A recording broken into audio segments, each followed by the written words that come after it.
Hey, what's up, y'all? It's Ernie C, the Gap Tooth Genius, and I got with me my guy JB, episode 71. We just got connected finally. How you doing, bro? Nice seeing you, Jay. Good, brother. How are you, Ernie? It's been a long time, bro. Bro, it has been a long time. I think the last time we linked up was the Joshua, no, No. I saw you the Wilder and the at the JW. yeah, Was it the Wilder fight? that was after the Wilder and the Fury fight. Yeah, I seen you at the JW, my guy. Yeah. It was a good time, bro. Coincidence, bro, pure coincidence. That was a great fight, wasn't it? Dude, it was an awesome fight, epic. Did you think he was gonna get up after that? Man, you know what? That second fight, I really thought Deontay was going to bring it, bro. But you just never know, man, how guys prepare. You know, he obviously said that his uniform was a little too heavy and kind of slowed him down a bit. I don't know if that's an excuse or what, but he got his ass knocked out, though. And they always say the great fighters, when it comes to that second bout, they always figure their opponent out. Just like Yeah, Taylor did Madonna, just like Ward did Kovalev, and just like Theory did Wilder, bro. But yeah, man, the first fight, that was the last time I seen you, bro. Thank you for coming on to the show, man. You always told me when it's episode 71, I'll make the stop to the podcast. So that's 71's my number, bro. I was born in 71. My Instagram handle, Jay Baller 71. And when I played college football, that was my number as well, bro, 71. So 71's a special number to me, man. That's why I said when he hit 71, hit me up, bro, and I'll be on the show. you're a man of your word too, bro. You did it. You said, yeah, let's make it happen. I think I give you like a week ago, like, yo, 71's around the corner. Are we still gonna do this? So Hey, I appreciate it so much, Jay, for you coming on, my guy. I really appreciate it. yeah, no doubt, bro, no doubt. We can give the people a quick intro. I know they don't know exactly where, how we became friends and whatnot. We had some mutual colleagues, some mutual family. They were together for a while, and we just linked up, man. I think I really just was gravitated towards your friendship. Was really clicked. Um, He did. and I think you stayed too. You knew my pops in the past too. Yeah. Are you currently in Bakersfield? You live in town now, right? I'm in Ventura. Ventura. Okay. So I know. Yeah. I've been in Ventura for like probably the past 6 years, man. But yeah, your pops and I, we used to work together, man, over at Kern County Probation. Mhm. And we've been, man, linked up ever since, bro. And you've helped me. Like I said, the fun fact, when I was doing my rapping thing, you're very supportive of that, bro. I appreciate you. I think I've told you several times, but man, I appreciate you. But you know what, man? The one thing I liked about you, Ernie, was your hustle, bro. You know what I mean? Your hustle, and that's something a lot of kids your age ain't doing these days, man. So when I see young guys like yourself, man, hustling, putting in the grind, I gotta support that, man. You know what I mean? Because you're talking through actions, and actions speak volumes in my language, bro. So hats off to your brother, and keep doing what you're doing, man. And yeah, bro, actually, that's kind of just one of the things, bro. I think people need to forget that this is all wood. We gotta chop the wood. This shit just doesn't get built. We gotta chop wood, build what we have to build. So again, I appreciate you, man. You helped me out with the rapping thing. You always been a supporter, bro. So you coming on the podcast and just what you do, I was like, well, I think people would really love to hear your story a little bit, Jay. I would love to Yeah, no know doubt. about you a little bit more. I don't know how many podcasts you've done your whole, your life. You said this is your second time on Zoom, so welcome to Zoom, bro. This is where it's at. Thank you, bro. Thank you. I Yeah, think I don't do too many of them, Ernie, only because the line of work that I'm in, a lot of confidentiality, and a lot of my clients have me sign these non-disclosure agreements, the NDAs. So um, it's hard for me to really talk about the nitty-gritty of what I do and stuff. And a lot of people who have these podcasts, that's what they want to hear. And if I can't give them that, it kind of, to me, it's a little bit boring. But you and I have a bit of a different history than some of these other guys, so we have a past and stuff. So you know me, I know you, and we could definitely chop it up, bro. yeah, bro. So how have you been, my guy? We can just talk about life. How's life going for you? You know what, man? I've been good, bro. Shoot, I retired 2 years ago, man. So For life. I'm just chilling out here in Ventura, man. Got my RV and just traveling a bit. Got some grandkids now. Family is growing. Yeah. So yeah, I've been busy, bro. I've been busy, man. But I can't complain, man. God's been good, and I'm really blessed. How's the grandpa life been, bro? I know that's a different world. That's because I see it now. My dad, it's like a different side of you a little bit, right? It does, bro. It does, man. You don't know true love until you see them damn grandkids, bro. I mean, you know, I love all my kids, man. I love them to death, but when you have them grandkids, it's like, you know, you're a wiser man now. You could definitely learn from your mistakes. And at the end of the day, it's all about love, man. You know, you come to realize, you get a point at your age where it's the more love you give, the better off it's going to be, man. So now you're in a position emotionally, financially to give that to those kids, man. So I'm blessed, man. I'm loving every minute of That's good, bro. I'm glad, man. I'm glad you're doing well, bro. It's like I said, it's been a while since we see each other, but man, it. Yeah, you're doing great though, man. I see, we're always talking on Instagram and whatnot. I'm always like, man, I'm happy for you, bro. thank you, man. You always been a hustler and grinder too. Don't I think when people see you as executive protect, doing bodyguard work, that's not just what you do. You've always been kind of an entrepreneur. You always been a grinder. You always been like more than one lane. You always done several things. Yeah, Um, you know where I grew up, Ernie, you had to, man. I grew up in Jersey, North Jersey, close to New York City. I wasn't born in this country, man. I came here when I was a year old. So, I could appreciate people, especially here in California. You have a lot of Latino population. They're not born in this country. They're coming in from Mexico.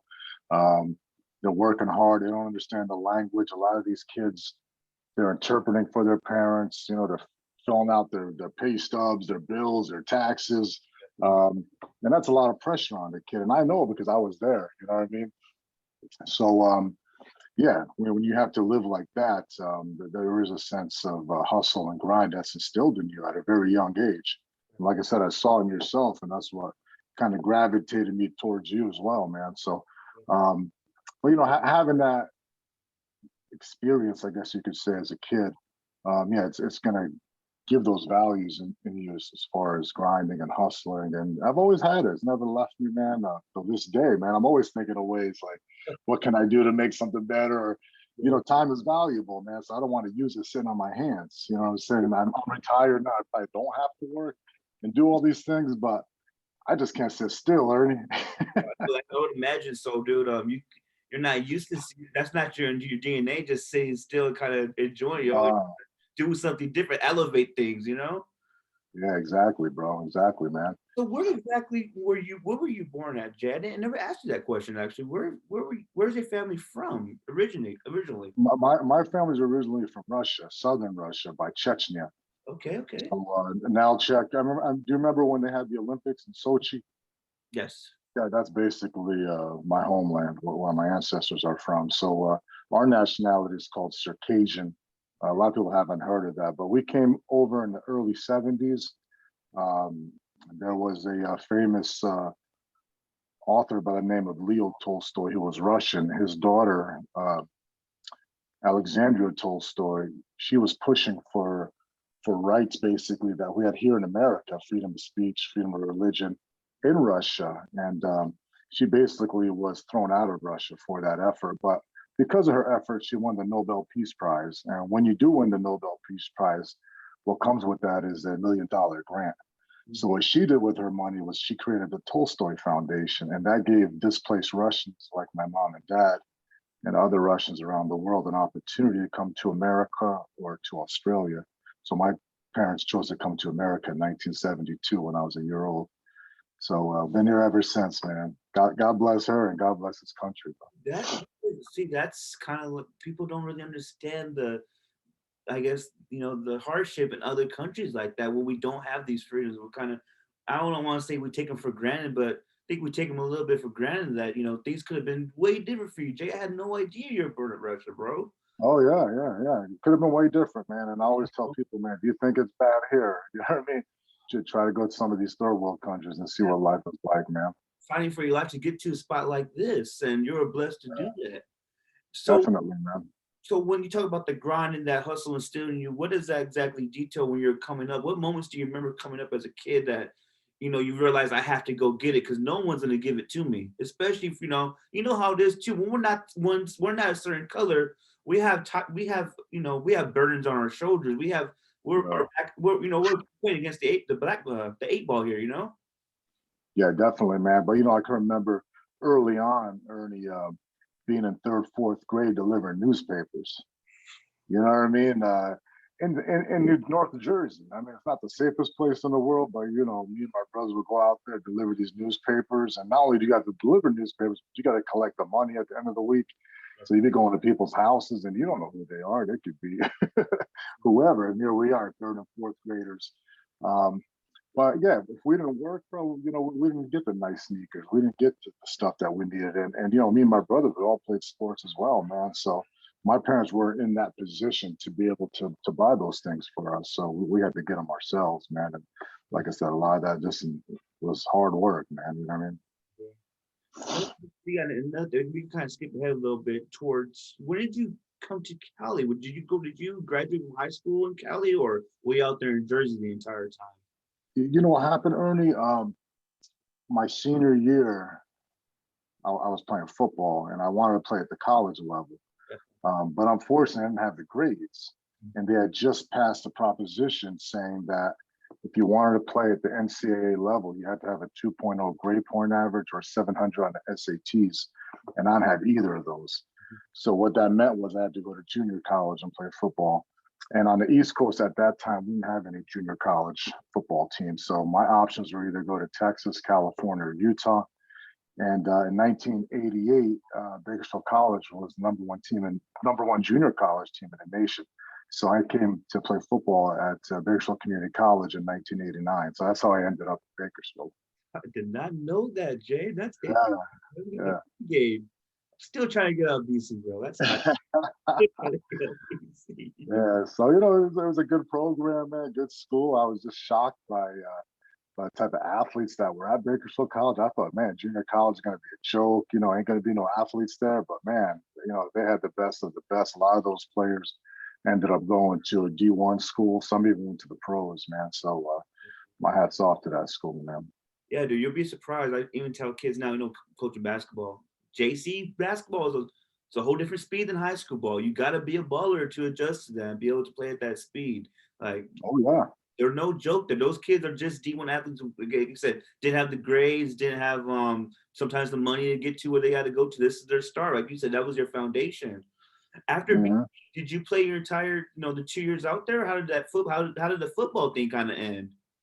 You know what, man? I ended up playing one there, and then I went up to Minot State University in North Dakota on a full ride scholarship. So played for them for 3 years and ended up getting my bachelor's degree in criminal justice. First person in my family to get a college degree, so I was really proud of that. And you know, it was amazing. You know, coming from high school where I wasn't that good of a student, but it wasn't because I wasn't smart. It was just that it wasn't my priority. Mm-hmm. And once it became a priority, really got good grades and graduated to top of my class basically when I left Minot State University. When you figured, of course, football is going to get that gateway to your education. Now that you got your education, right, your bachelor's, did you know you wanted to go into law enforcement? I know you stated earlier you were at, Kern County probation. How did you get inspired to become, I guess, part of the law enforcement community? You know, originally, Ernie, I wanted to be a social worker. You know, because I just wanted to help people, man. Because a lot of people helped me along the way, so I always felt that need to give back. You know what I mean? And I thought social work would be the way, but and God bless their souls, man. When I found out how much they were making, I was like, man, I can't do this. You know what I mean? And someone else told me, hey, you can, do this in law enforcement and maybe get into probation or parole. So I figured, let me go that avenue and yeah, Kern County probation, man. I ended up putting an application with those guys, and they hired me in 1994, I think. Yeah, that's awesome. I'm familiar with probation. Dude, that's a great career. Pop's just retired too, just like you, about 2 years ago. Wow, man. Yeah, dude, he was there for about 20 since probably 94, 95. Yeah. Never stopped, and just that 2 years ago, dude, just retired. So I understand exactly what you said. Social workers compared to the probation officers, yeah, they make a little more dough. After probation, what was the stage after the probation life? How long were you with the probation department?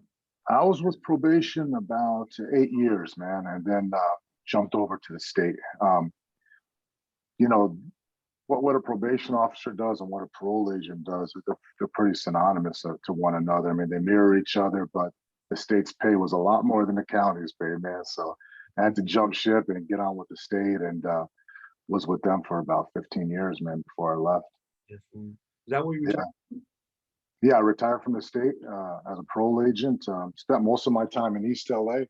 So I was down there dealing with those guys, mainly a gang caseload. I did have a few sex offender caseloads here and there, but it was good, man. Coming from New Jersey, living in a big city, it was nice getting into East LA because um, just the culture. I was very familiar with the culture of the city, and dealing with the minority base was nice as well because a lot of the parents of parolees, they didn't know where to turn to or don't know how to ask for help. Some of them are real proud, don't want to ask for help.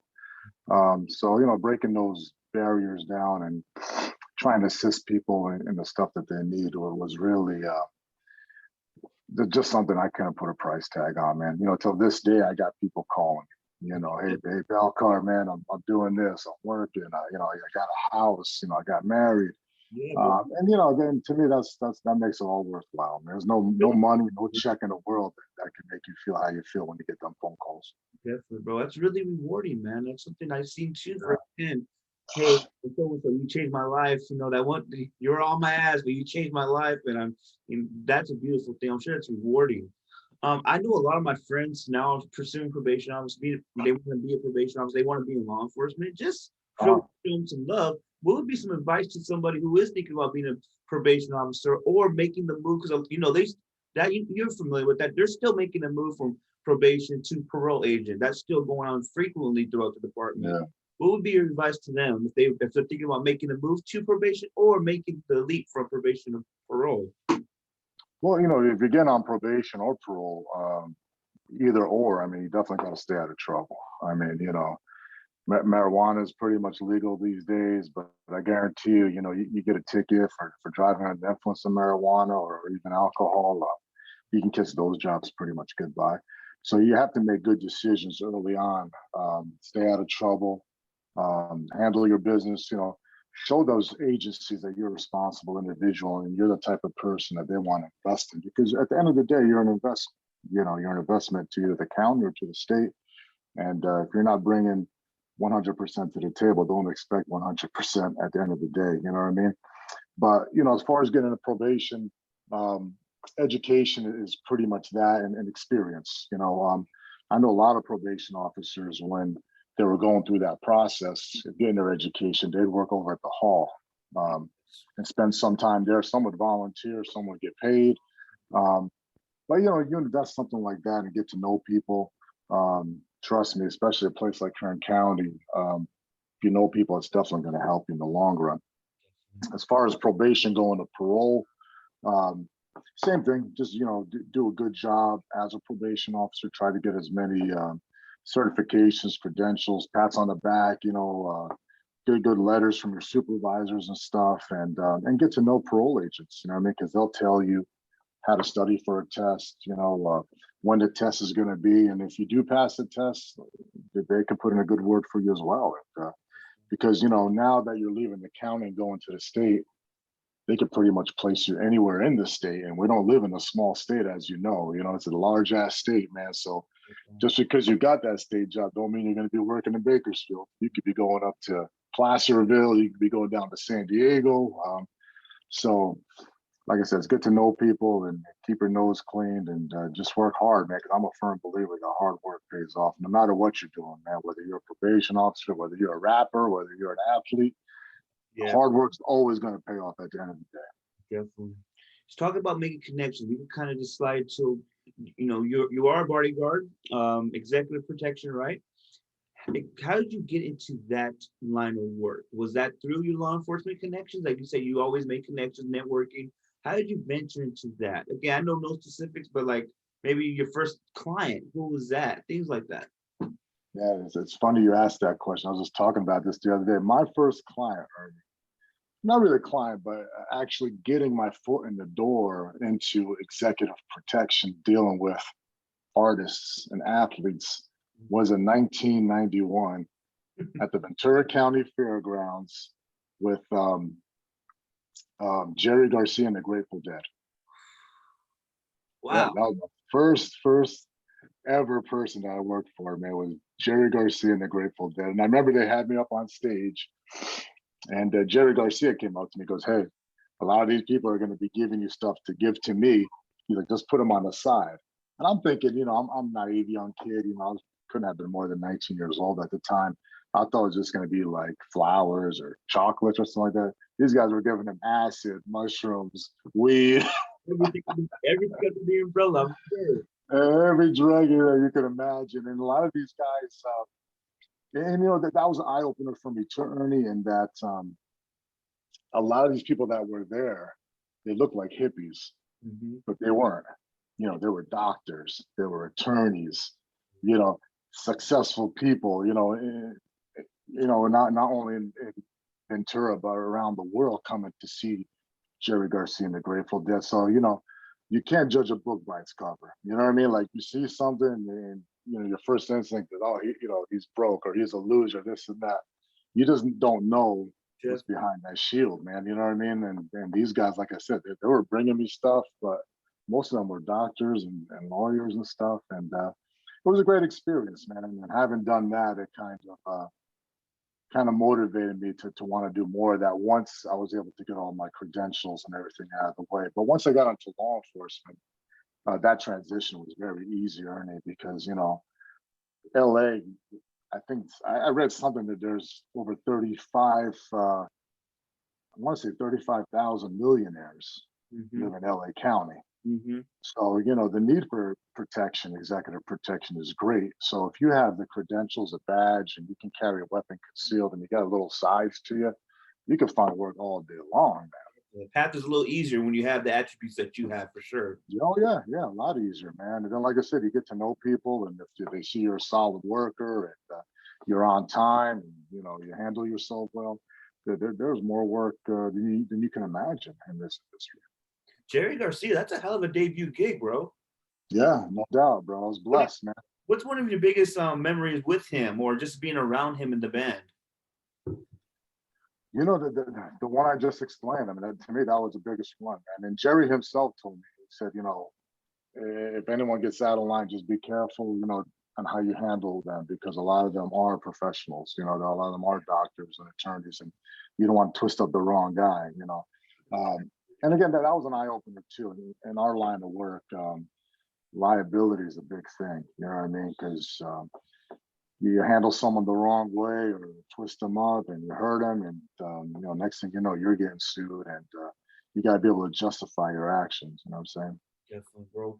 After Jerry, what was the next couple of years looking like in that and I guess you could say that area you were working in, bodyguard? What was that next level? I was like, okay, this is gonna happen now. This is a long-term thing. I started doing like the award shows. I was doing the BET Awards, the Golden Globes, the Oscars. I do the Jay, that is beautiful. yeah, Dude, that's crazy. I did all that, man. And then I was doing you remember the Dub Show? Yes. Right? Yeah, so I was doing security for them too, and Go to that frequently. I was a little younger when I could still hang. Yeah, I would definitely go to the Dub Show. Love the Dub Show. the Dub Show, bro. So I'd be out there handling the artists in the back and stuff. But that kind of parlayed. The shows are fun, but it's a lot of standing around on your feet. I wanted to get into something more one-on-one with the client and stuff, and that happened probably like in the mid '90s. Started working for Charlie Sheen and with his ex-wife Brooke Mueller. So I was executive protection for her and Charlie's two kids, the two twin boys, Max and Bob. So did that for a year or so. She jumped on with did Marilyn Manson for a little bit.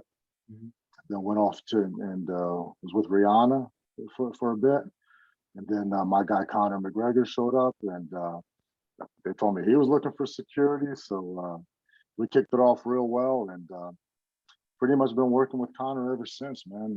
Last 6 years or so, it's been nothing but Conor, man. So I handle his security here in America. So anytime he's here in the States, whether it be Vegas, New York, here in Cali, you'll see me next to him. How's that been? What's we could start with Merlin Manson. What's the biggest misperception if we could talk about that about him? Like, is he a giver? Is he a good? Is he really a good guy at heart? What's the biggest? Especially with this day and age, you know how things are. What's his biggest misperception about him that you could? The biggest misperception about Marilyn Manson is he's a very smart guy. Mhm. Yeah, he's very educated. I think he's got a master's degree or something like that. But he's definitely a smart guy, man, and he can hold a good conversation, and he could talk to us about anything. But not nice guy and everything. I don't work with him too long. Because Rihanna came on scene, and that, to me that was a better gig than working with Marilyn. Because at the time, you got to remember, I was still working as a probation. I mean, I'm sorry, not a probation, but as a parole agent. Mhm. So it was hard for me to travel. With a lot of these clients, required that you leave, the state and get out there and Days, travel. So days at a time, I'm sure, right? yeah, a lot of days, and you can only burn up so much vacation time until departments asking you questions and stuff. So. Um, is that kind of is there anything with probation that kind of says, hey, you can't? How do I say this? Well, I know with my job, hey, you can't get off my job to go work for another job. You can't go for another paying gig. Is there anything like that in your line of work? Like, With probation, I'm not too sure about. I wasn't really doing it that much at probation, but when I got on with parole, you had to fill out a secondary employment form and it had to be approved. okay, So that allowed you to go ahead and work a secondary job. Um, but the longer I worked for parole, the more they started cutting back on that. So they weren't giving them out as freely as they were when I first got on there, and that's kind of one of the reasons I retired kind of early as well, so I could pursue the private industry. definitely, bro. With Connor, how is that experience? Because I see, dude, yeah, I mark out what I see just even for the Mayweather McGregor card, dude. People, Yeah, like, and you wouldn't know talking to you because you don't really talk a lot about. I'm learning a lot about you now. All of our conversations have been about life. Our the families. We hang with our families we're with. Well, you never said, "Hey, my guy, I'm over here I'm doing bodyguard stuff." You wouldn't know, and that's kind of we'll talk about that a little bit too. Old school mentality of law enforcement. You don't even mention your line of work. You don't mention your career. You just staying grounded, staying humble. But we never really talked about that. But when I'm seeing you on TV with McGregor, Connor, I'm like, yo, that's my guy Jay. You wouldn't even know. Like, this is really my friend here. Like, what's going on? I didn't know. I knew you were deep in the game, Jay. I knew you were involved. I didn't know it was really. Again, you never really talked about it. You never. That's why I'm glad you're on the podcast with me. We'll talk about it now. You never really, not brag about it, but it's not the first thing that comes out your mouth. You're a family man. You're a hustler. You're trying to encourage and help others. How has that, the last 6 years been with Connor and just being exposed? That was the biggest probably sporting event in America at the time ever. How was it part of that? it was amazing, Ernie, man, and to be able to have the responsibility and the trust, to walk his second belt into the ring. Uh, that was probably the highlight of my career, as far as doing what I'm doing. But but yeah, I mean, it's something I don't like to brag about or anything like that. I mean, if people see it, they see it. If they don't, they don't. I really don't care. I mean, my priority is my family, my kids, and paying the bills at the end of the day. Um, I can care less about the fame and all that stuff, man. But it's been nice, So sometimes I'll go somewhere and say, "Hey, aren't you Connor's bodyguard?" Blah blah blah, and I'm like, I don't think it's anything special, but to some people it is, I guess. But it's been an amazing journey with him, man. He's a real nice guy, and I was just blessed to have known him, prior to all that. You know what I'm saying? Watching him grow as an individual, as a human, as a father, father of two kids now, third on the way. Um, and, he was just a young kid like anyone else, looking for advice and help. And I was just honored that he chose me to kind of work with. There's other guys out there working with him at the time. But like I said, I was blessed to be around him and experience all those things, man. So it's definitely an honor. So when someone says, "Hey Jay, you got this reputation. I want you to take care of me. I want you to be my bodyguard."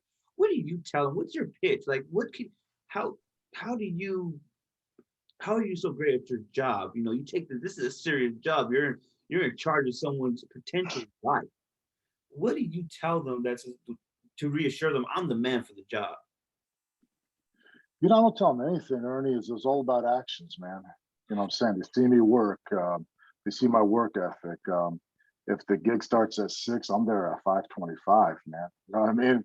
To be early for me is to be on time, and to be on time is to be late, man. So everything that they're seeing is based on my actions. You know what I mean? And as far as security goes, you know, it's better to have it and not need it than to need it and not have it. You know what I mean? And we live in a world today where there's a lot of craziness going out there. You know what I mean? And if you're carrying a Rolex, or they know you've got money or something like that, um, people aren't afraid to make that hit these days. And I'd be lying to you, Ernie, if I told you I was the only one providing security for these people. You know, it's a team effort.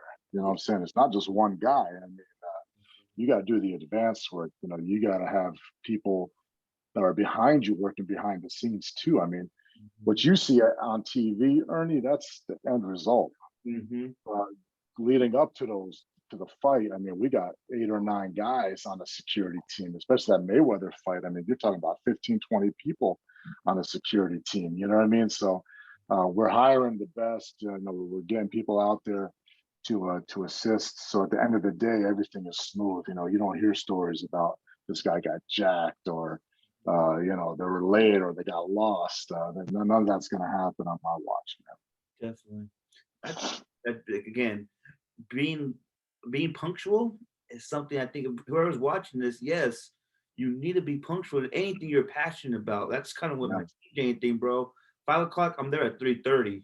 Cause there you go. I need, like you said, you see the end result here all set up, but there's some things that we gotta take care of. We gotta run through the motions one couple times to make sure we don't Hmm. have hiccups. So, dude, that's beautiful, Jim. I love Jims on the podcast, man. I love Jims. Yeah. Um, quick, I don't know if you can answer. If you can, we can. We it's cool. So you know this whole, I don't know what fight was it when Homeboy hopped in the ring and whatnot, and they had that little melee with the Conor fight. Was it what's his Khabib name? Nurmagomedov. How was that something that really? How much did that piss you off? That situation could have been avoided 100%. Oh, it pissed me off greatly, man, because you know we had met with the UFC a few days prior to that, and they were a little bit buzz sore because of what had happened in New York. I don't know if you remember that bus incident. Yeah, yeah. Connor had a little bus incident there. I So don't think people really that, know either. I don't. I'm not a big UFC fan, but I'm sure there's something deeper there, right? I'm sure.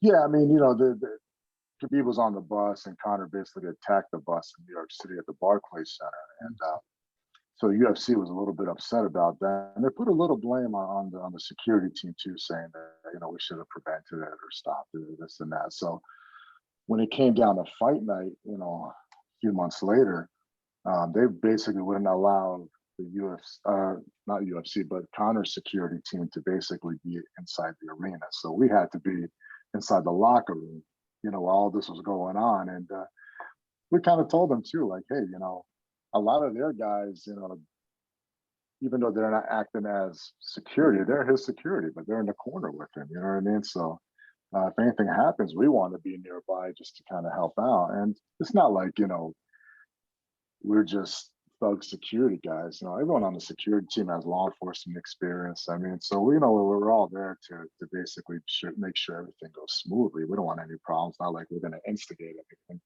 But you know, they decided to go against it, and that was the end result. You know, was that. And yeah, it was a tough night. It was a tough pill to swallow. But life goes on. You learn from those experiences, and hopefully they're not repeated. You know I what was I mean?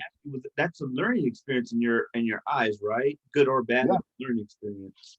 Yeah, everything's a learning experience. You know, if you think you know everything, whether it be DJing or security, then you know your mentality is not where it needs to be, because you know you don't know anything. You can always learn from any experience, and the more you know, the better you're going to be in the long run because of it.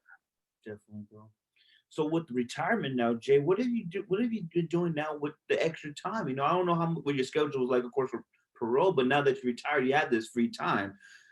How has it been? Is this kind of like what you kind of always manifested it to being? Like, I want to retire at this age. just do my, we're doing bodyguard work, we're doing entrepreneur things. We're still talking about right now. Like, how is that dream of yours playing out so far? Well, let me ask you a question, Ernie. Have you seen this thick beard right here? How's it look, man? You all have an awesome beard, my G. I'm always giving you props for that. Yes.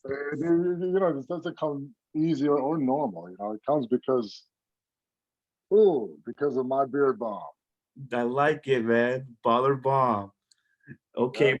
When your beard needs to be money. that's it, man. I got 3 cents. Um, Ernie, this one here is Red Panty Night. So it's a nice light musk scent. I I like also I also got the Boss Man, which is a heavier musk, and I got Lemonhead. Lemonhead is more it's a lemony flavor, but it's more therapeutic, I guess you could say. But these beard bombs, I mean, they're all organically made. Everything in it is organic, and you could eat the damn thing if you wanted to, but it's not going to taste good. But we got castor oil in there. It's going to help, underneath the beard. We got Moroccan argan oil, which helps as far as wrinkles and beard growth. I've had women buy this product on my website, and they put on their eyebrows to help with the growth of their eyebrows, and they said it's worked, man. So it's been amazing. I've kind of been doing this now that I've been retired. If it's something any of your listeners want to get into, they can go to my Instagram handle, which is Jay Balkar 71, and it's in the link. Just click the link in the bio, and that'll take you to Etsy, or you can go to Etsy, Baller Beard Balm, one word, and check it out right there, man. hey, But to answer the question, that's what I've been doing, Ernie. that's beautiful, bro. I love it. Like, I love it. That see again, that's And you get this nice case to go with it, man. You know what I mean? So who gave me the idea for this, Jay? I love it. Like, I love this. Not often you see that. I like that. And beards are. I can't grow one, but beards are the theme, bro.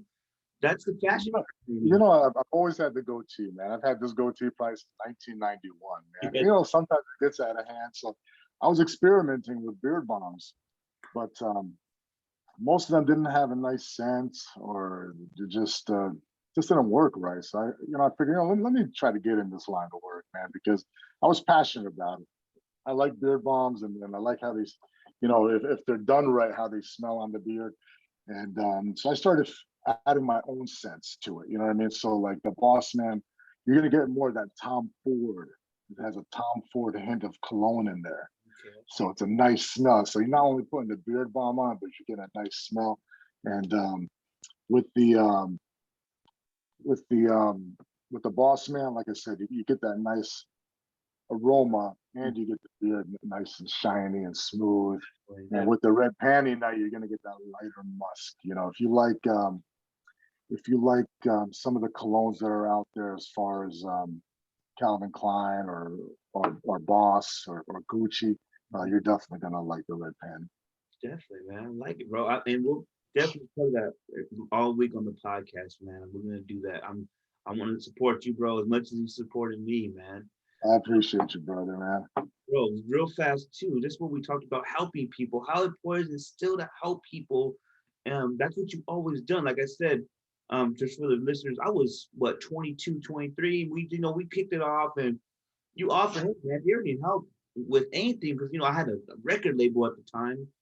You always help me out, bro. You always, I'll never forget that. I know probably to you, you just that's another D, but to me that meant a lot. Even if you guys look at the rap game video now, which it's still up, which I'll show people once in a while. That car, the Whipper, was yours. That's your car. People don't know. You let me borrow your car, and you didn't even think twice about it. Like, here, come back when you're done. I'm like, fuck, all right, hey, bro, we got a car. We gotta use this now. Like, I will never forget that, Jay. Like, man, dude, again, from my heart, man.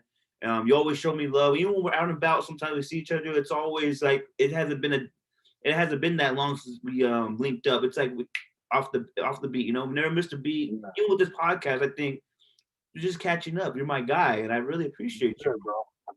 I appreciate you, Tony, man. And I'm a firm believer. You treat people the way you want to be treated, man. You treated me with nothing but respect as well, bro. So just keep grinding, bro. Keep doing what you're doing. But as far as helping people out, man, it's our civic duty, I believe. You know what I mean? Whether you're me or you got to help the next generation, man. You know what I mean? Because there's an old saying, if you don't know your history, you're doomed to repeat it. So, we got to teach these young kids, man, how to become successful, what they need to do to stay out of trouble. And a lot of them are growing up these days without that foundation that you had or that I had. So they need help more than ever. You know what I mean? Like, I was fortunate enough. I grew up with my mom and dad in the house. And most of my friends around me had that. You know what I mean? We were the majority. But as my kids, I noticed, were going to school, that wasn't the majority anymore. Most of them were coming from broken homes, or some parents were missing or not in the picture, or some are even being raised by their grandparents. So, they're going to have different expectations growing up than someone like yourself or me. And it's very important to give back to people, not only that are going through something like that, but even the elderly. You know what I mean? It's very important as people get older to be able to assist them in the stuff that they need. Because, I'm a believer in karma, man. You know what I mean? You put that out, you put that effort out into the world, and then you're going to get more in return, man. Jay, you hit it right on the nail, bud. My grandparents are getting older now. We were just, my grandpa's birthday was yesterday, bro, and this is something I'll probably talk about this week. Big 71, it's my dad, EC1. Happy birthday, man. Thank you, bro. And me Yeah. and my brother were talking last night, and we had a good moment with Grandpa. Now that we're older, we're able to communicate a little bit better. We kind of know how to dive into their mind a little bit more. I think the previous generation was so like, oh, we don't talk about our feelings. So I was just my brother, like, now that we're older, we're 30, we're just driving down. They live down the street from us. We're driving down, just telling them we're older now, right? So we're aware of these moments we have with our grandparents. We need to cherish them more. When we were 21, my grandpa passed away. We loved our grandpa, but we knew we were still young. We didn't appreciate what was happening. So now that we're 30, 28, 29, like, let's appreciate it now. Let's be aware and appreciate it and just continue helping them, because you know how it is with grandparents, bro. They've helped us at least throughout so much of our lives. It's been a constant in our lives. So I agree with you. What you say, taking care of the elderly, bro. We need to. What are we without them? You know what I mean? Yeah, and then they sacrifice a lot, so we didn't have to. You know what I mean? So that's, if nothing else, man, a little bit of debt of gratitude, to show them. It's a scary thing that's kind of being just the next generation doesn't really see it that way. Just from coaching or just being around kids now, or when I'm doing my regular job, I tell them it's okay to fail once in a while. It's okay to eat shit. It's okay to eat shit sometimes. It sucks, but like you said, you're gonna get that learning experience, and I think we really need to emphasize that some things are not gonna work. I'm sure you try some things that haven't worked, and I tried some things for sure that haven't worked. But I think as long as you have, like you said, that hustle that you want to execute, I think that's gonna make you stand. That's gonna separate the boys from the men for sure, right?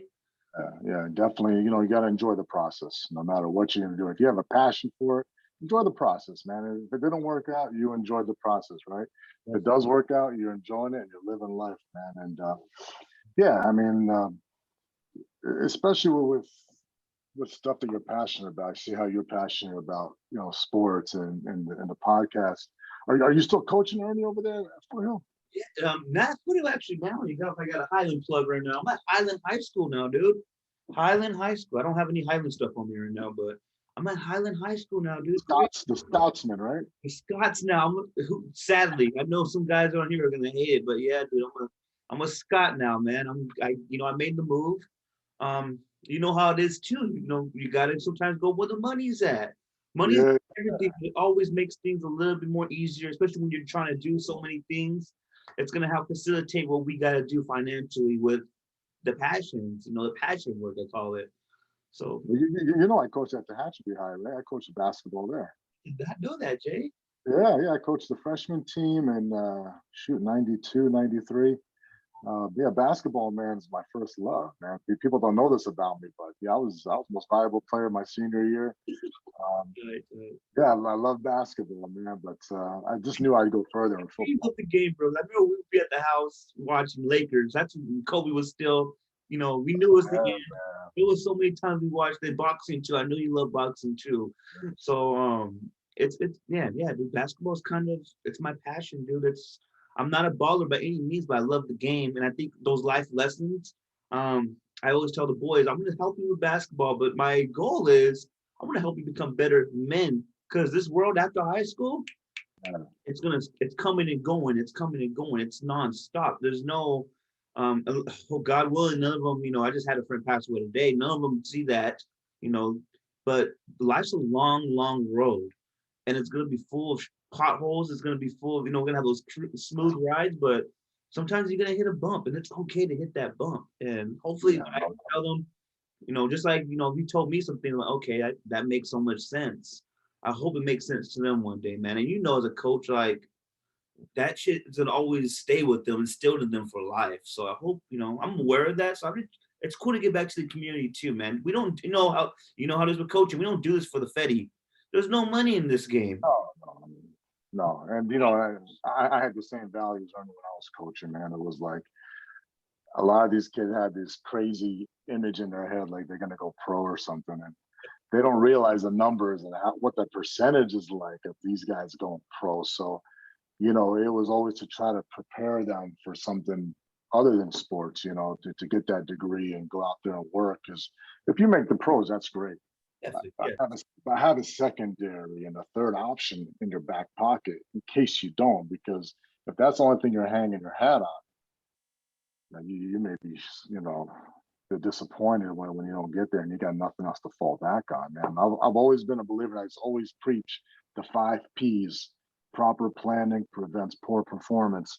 So, if you plan properly at the, junior high, the high school level, you're not gonna perform poorly, as you become an adult. And you don't want to perform poorly when you become an adult. So prepare now, that you're in high school and you got the tools and the time and the youth on your side. You know what I mean?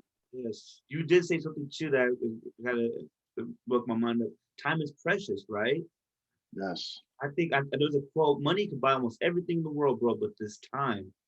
I think that's something I'm realizing a lot too, Jay. That I just turned 30, and I feel great. I honestly do feel great, but I know my time is not going to be here forever. This thing is going to fly just as fast No, as 30, dude. you're Like, right. My dad used to tell me, money can buy a house, but not a home. definitely, Money can buy a watch, but not time. yeah. Um, you It's know what I mean? So yeah, you use it wisely because by the time you know it, man, it's gonna be up. Yeah, dude, I'm trying to definitely make the most of this, man. It's been crazy, man. I think something like I'm glad you came on. 'Cause I think you cut this podcast at the right time.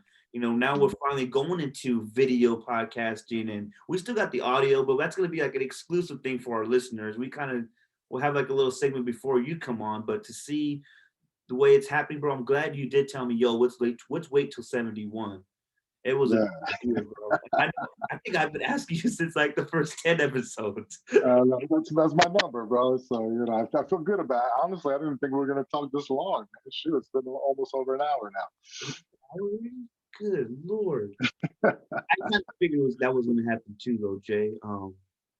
Again, bro, I respect you so much, man. And um, you're my guy, bro. And I've always, I'm glad we kept in touch uh, over the years, bro. And I really appreciate it, man. I've always respected you, man. I'm always rooting for you too. I know you're where you're at, but I'm always gonna root for you, dude. I know I always tell you like that's the shit. I love seeing you out there, man, and doing what I know this is Yeah, what your line of work now. This is what you love to do. I'm aware too that you don't waste your time. You're not that sit at home guy. So yeah, no, definitely not, man. yeah, bro. So you come on, we're just talking about everything that's just to give a glimpse. We could have went on for 3 hours, but Oh, definitely.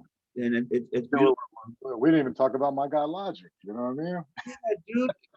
I want to see. I want to be honest, man. No disrespect to my guy Logic. I'm not the biggest Logic fan in the world, but that's cool. Like I'm glad that's cool. We could talk about that. How is that guy? I don't know much about him. Is he a cool cat? Is he this? One of the nicest guys you'd ever want to meet, man. I mean, he's a stay-at-home body. He don't mess with nobody. He just goes home. He does his thing and goes home. And if he ain't got his thing, he's home. And just a real nice guy. I mean, he ended up moving out of state, so we don't deal with him anymore. But even then, I'm sure you noticed on my Instagram, I got rear-ended not long ago. Mhm. Um, and he reached out to me, man. I asked how I was, if I needed anything. I mean, most people ain't gonna do that Yeah. where he's at. You know what I mean? At that level of celebrity, yeah, definitely, definitely. Yeah. So meant a lot to me, man. That he's a class act like that, and like I said, nothing but positive energy with that guy. Good, solid dude, man. I'm starting. His music is growing on me. I'm not. Yes, yeah, that's I'm a Logic fan either. I mean, I'm kind of an old head, but like I said, he's a class act and a good dude, man. But did you go on these Cali dates with him touring, or was that just his little No, personal no, that he was going on? we did his residential security.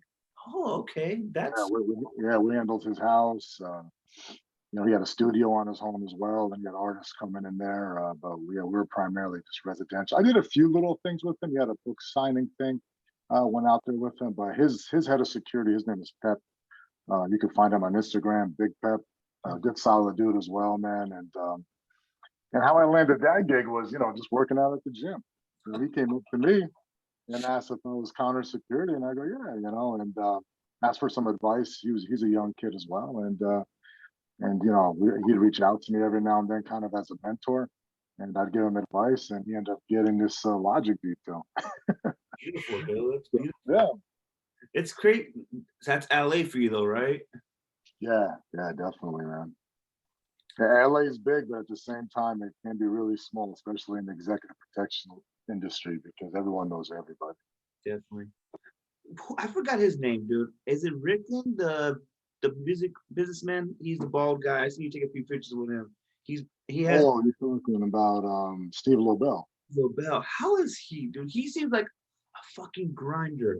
Like he's Yeah, no one's gonna hustle more than Steve Lobel, man. Steve Lobel was one of the original OGs, man. He worked with Run DMC back in the day, so that shows you how long he's been around.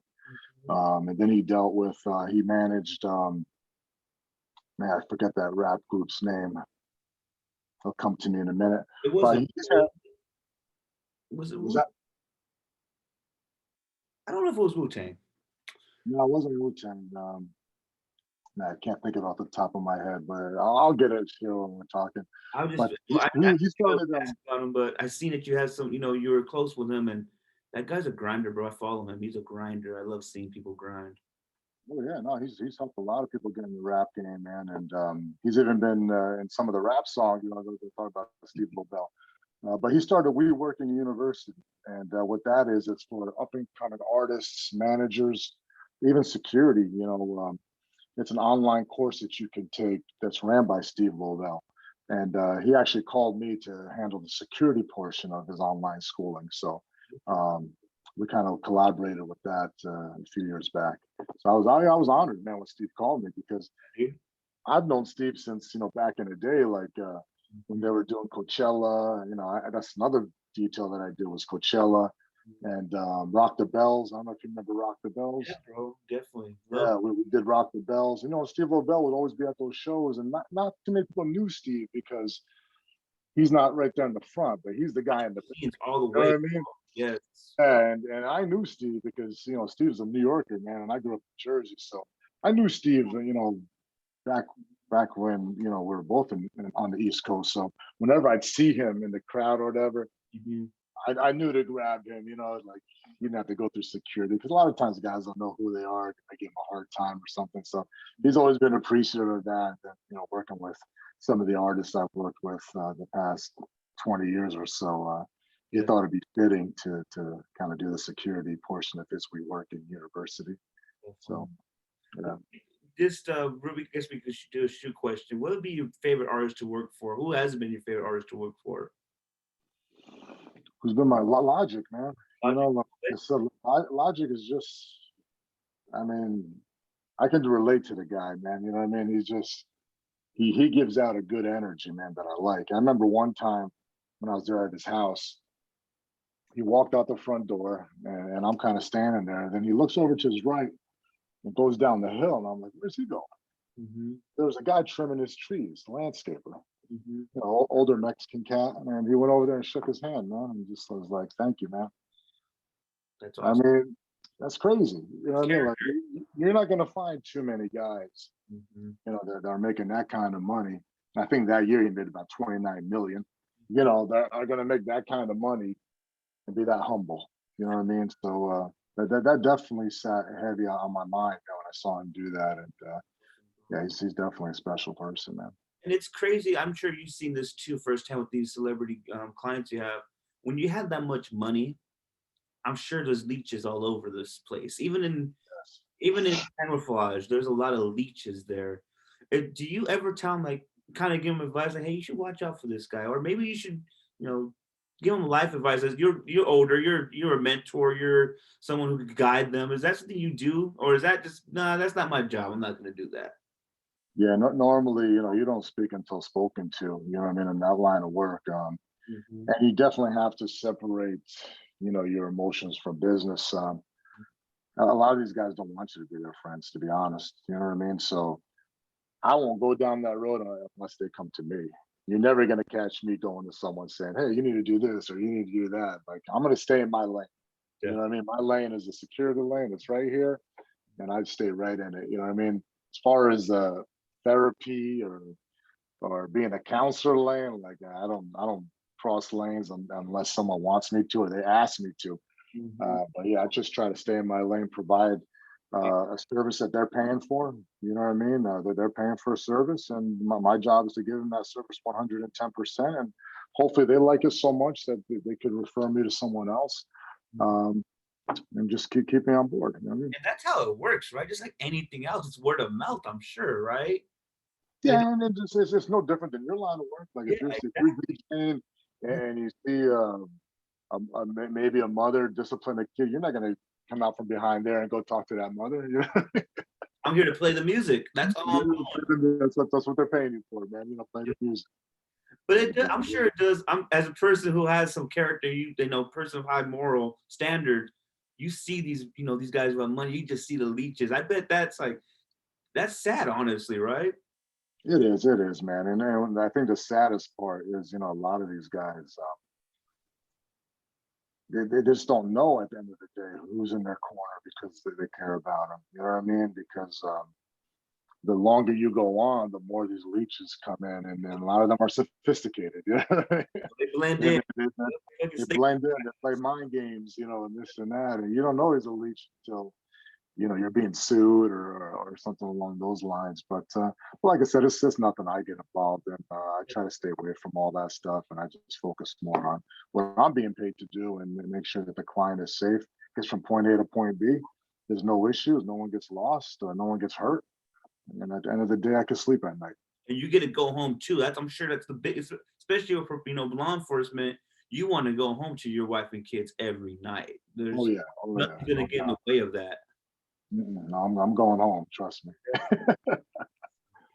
Okay, Jay, man.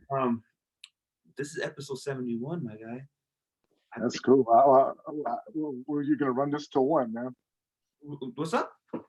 How much longer are you gonna run this? You're at 71 now. We were going to the We thousands or what? want to go as much as we can, Jay. As long as I'm here, bro, I'm investing it now. Lord willing, as long as we can, man, until I'm 50. And this is therapy for me, dude. Like it's been therapy, bro. It's crazy how many people like it because I'm just really shooting the shit. What the S.T.S podcast? This is all Yeah, essentially is shoot the shit, and that's all we're doing. Even if I'm by myself on a podcast or I have somebody else, somebody that's the good. We're not just, hey, this is my first time meeting you, Jay. How you doing? It's yeah, people who always came across in my life. And that's kind of thing that makes it unique from other podcasts. Is we're friends, and I'm bringing my friends on, and my friends just happen to do some cool shit. They're respectful people that are, they're full of class like yourself. They're successful. If I could continue doing that, continue bringing my best to it, for this logo, bro, I'm all for it, man, because this is what I love to do. I've always been to radio. I remember watching, this is before he passed, so rest in peace, Larry King, watching Carson Daly, watching AJ and Free on BET, Big Tigger on the Rap Basement. Those guys I always wanted to kind of be like, but in my own way. So I think this podcasting really does do that for me. Um, yeah. it's one of the two. We have another one, my boy Rob. Love that one. DJ business is awesome, bro. Kind of wish I was into that avenue when we first met. I think we could have done some great stuff. Yeah, I think the rap game was different. You know how it is. Sometimes you don't make money doing music, like on a local level. DJing has blessed me so much, man, and I'm really grateful. But again, you don't sit back and enjoy it. You just try to keep going to different levels. There's so much I need to learn about the DJ game still. Yeah, Um, sure. so that's fun, bro. And just Highland now too, bro. Just getting. I want to be a teacher. I want to do different. I want to help the community out, help people. Like I've always said, I want to be good to the custodian, like I am to the principal. You know, that's always been my way of doing things. I want to treat everybody good, just like you. Karma comes around, bro. Um, I got a new old lady too, which is pretty cool. God bless me with that. Yeah, So man, good for you. it's karma, bro. It's timing too. Timing's a big thing, dude. Timing, luck, execution. When you put all that stuff together and you have some good karma, I don't think think good things happen, bro. That's right. That's right, man. Yeah, So I saw your last episode with your teachers, man. I thought that was pretty impressive that you could stay in contact with those people, man, for as long as you did, and still be able to have relations with them, man. So my hat's off to you for that, man. Because I don't, I think if I picked up the phone and called any of my teachers right now, they would know who the hell I was. it's me, bro. I just like networking with people and just show. I have a Yeah, lot of love for people too, man, and um, they help me out a lot too behind the scenes. A lot of people don't even know these. They've got me so many gigs at schools, and that's just a few of the teachers. We could have put. I want to get my professor from BC that I've always kept in contact with. Gives me letters of recommendation. Hopefully, we could get him on. And there's so many things I want to keep doing, man. Just showing, like you said, just podcasts like that. I think people really enjoy stuff like that, bro. And just like you, I just got to reach out to them and they're like, yeah, earn, whenever you can. Let's do it, whenever we can. So I think it's gonna go well, man. Like you say we don't do this for fame or nothing like that. There's money. Don't even worry about with this. This is just content and it's my therapy. And I think if we could stay consistent, you see me announcing shows now. Never did yeah. that before. Never did that. Never even thought about it. I was like, Well, dude, you definitely seem a lot more comfortable, on the podcast. I remember seeing you early on, didn't seem as comfortable. Kind of had a tough time with what you were going to ask and stuff. But the more you did it now, it's like you're yeah. starting to get more comfortable at this, and it's coming off more natural for you, which is cool, man. Larry King said I never learned anything talking on my show. So I'm like, okay, we should take that kind of just I want to know your story, Jay. Like I didn't even like being from Russia, being college football player, going from probation to parole. That's something that's crazy, dude. Because so many people do that nowadays. I have so many of my dad's friends. Hey, what happened to what's Yeah. his name? Oh, he's a parole agent now. He went to get that cheddar. Um, So like, not even mad at him. And I'm sure too. Probation is a whole different game now. Just from what I know, it's not what it was back in the '90s. it's not. Laws are changing, and society is changing. So you got to be able to adapt with that change. You know what I'm saying? If you're not going to adapt with that change, that the job is going to be kind of hard for old heads like your dad and myself, because we had back in the day. You know what I mean? Now Yeah. they don't have too much teeth. You got to be more willing to just write reports, I guess. And to try to help people through rehabilitation. But some people just don't want that help, Ernie. You know what I mean? And you can't help somebody who doesn't want that help. And I'm sure too, when you have parole and probation kind of merging because of budget cuts and your workload's getting a little bit more bigger, and you're not dealing with the youth anymore. You're dealing with guys who've been in and out their whole lives. Oh yeah. Are they trying? This is a vacation for them? Or are they really trying to figure shit out? But some of these guys were just going through the motions. I'll be back. And Well, there's a term, Ernie, they call institutionalized. You know what I mean? A lot of them become institutionalized. It's just hard, man, because the state says they're going to offer these guys rehabilitation, but when they come out, there really isn't much rehabilitation. You know what I mean? All the programs you want to send them to are full, non-existent, shut down. And you got this guy who's got mental health problems, needs to take medication, he needs a program, his family disowned him. What do you do for a guy like that? You can't make him homeless. yeah. So you're pulling your hair out of here. That's what got no hair, Ernie. You're pulling your hair out of your head, Yeah. trying to get these guys help and stuff. But it's just sad that we don't have as many resources that we need to help these individuals out, man. We won't go into a lot of stuff like that, but I think what we see what we have money for, but what we need, the money that we need stuff for, but we're wasting on other things. Like, how come we don't Yeah, put more money to mental health then?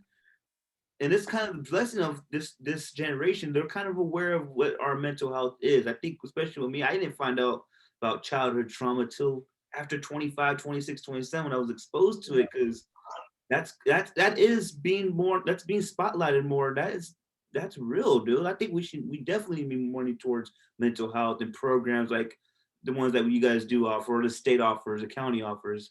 I Yeah. think people You really know, the sad part about it, Ernie, is we live in a society that's reactive. Mhm. We wait for the accident to happen and then we'll put the stop sign up. We can address a lot of these issues in grammar school and high school.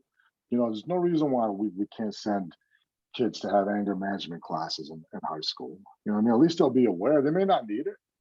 Some will go and go on, but the ones that do need it, man, to sit there through a mandatory class, help them address some of their anger issues. Because a lot of that is what's causing these guys to get into trouble is that they've got, like you had said earlier, this childhood trauma that they haven't addressed. And it's sitting right here in their heart, man, and they can't verbally talk about it. So it comes out in a physical way, or it comes out by joining a gang.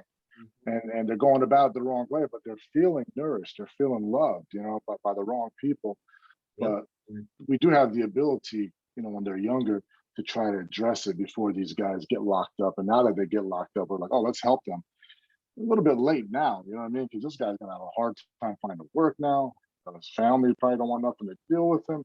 So he's gonna fight an uphill battle his whole entire life, man. And that's such a common occurrence, especially where Yeah. we're at here on the east side. Common occurrence, bro. And, Oh, yeah. Oh, and yeah. they're not aware. I've been saying this a lot too on Twitter. Like, being aware is probably half the battle. As long as you're aware of what's going on, you can make steps to figure that out now. I think it's like a 12-step program. You gotta admit it. You gotta know you have a problem. How are you gonna be aware of Yeah. it if you don't know it's a problem? I think Yeah. and I'm Awareness is a huge issue definitely. I think grown men. because the one question I used to ask a lot of my parolees when I used to come out of prison, and mind you, Ernie, some been down for 25 years. Can you imagine being in prison for 25 years, man? Not at all. They come into the office, and my first question to them is, when is the last time you did something for yourself? Sounds like an easy question, but think about it. When's the last time you did something for yourself? A lot of them can't even answer that question. And why is that? Because they're not doing stuff for themselves. They got such low self-esteem, Ernie, that they'll go out in the world and they'll help this person, they'll help that person, they'll help this woman, but who are they not helping? Themselves. You Definitely. know what I mean? And that's the person you need to help the most when you got those issues. You got to put yourself on this pedestal where you're a god, you know what I mean? And take care of yourself, spoil yourself, listen to music you like, hit the gym, take care of yourself physically, mentally. Once you do that, Ernie, then you can take care of this woman. Then you can take care of this child. Then you can help your parents. Then you become a productive member of society. But if you can't answer that one question, it's going to be tough. I always tell people, if I'm not right mentally, I'm no good at anybody. I gotta be right. If I'm not right, I'm not any good to you guys. Like, why am I gonna do that to you guys? I agree 100%. Jay hit the man, dude. A lot of things that you say, I really live by, and I think that's another why we always have this friendship. We understand that type of stuff, and that's beautiful, bro. I think people need to understand that if we're not right, if we haven't done stuff for ourselves to be a better man, be a better person, how are we going to help out the grandparents or the girlfriend or the siblings who need our help? We're not even You, right ourselves. you ain't gonna. You know what I mean? You think you can, you think you're trying, but you're doing more damage than you are good. Yeah. I'm learning that still, man. People think that therapy is a bad thing. We need to stop that. Like, no, find out why you think this way. People are not going to tell you what to think. They're going to walk you through on why do you feel this way. It's want to maybe you'll find the reason why, the root of the problem, and that's a beautiful thing to know, dude. Like, still things I'm still finding out from childhood. Like, oh, look, that's why. Okay, I could start having these communications now. I could start having these conversations and releasing that negative burden that I never knew I carried with me this entire time. It's crazy, dude. Dude, being older too. I thought, oh man, I don't want to get old. Older comes with a lot of wisdom. It Yeah, really does, definitely. dude. Oh, God, it's crazy, Jay. It's a beautiful life, man. But It again, is, bro. It is, man. it is a beautiful life, bro. Right? Man, I can't complain because you think you got it worse. Trust me, there's someone out there that's got it much worse than you. Definitely, man. Again, bro, episode 71, Jay. I appreciate you being on, man. I think the people are really gonna enjoy it. I know I enjoyed it at least. I want them to enjoy it, but I'm just glad we linked up, man, and it Me was too, right? it was effortless. All right, man. what are we, 71? So when you get to, what's the other half of 71? 71 is 142. You're gonna come back at 142, Jay? 142. We're still I around. got you, Jay. 142, my guy. Jay Balkar, EC3, episode 71. We out. Peace.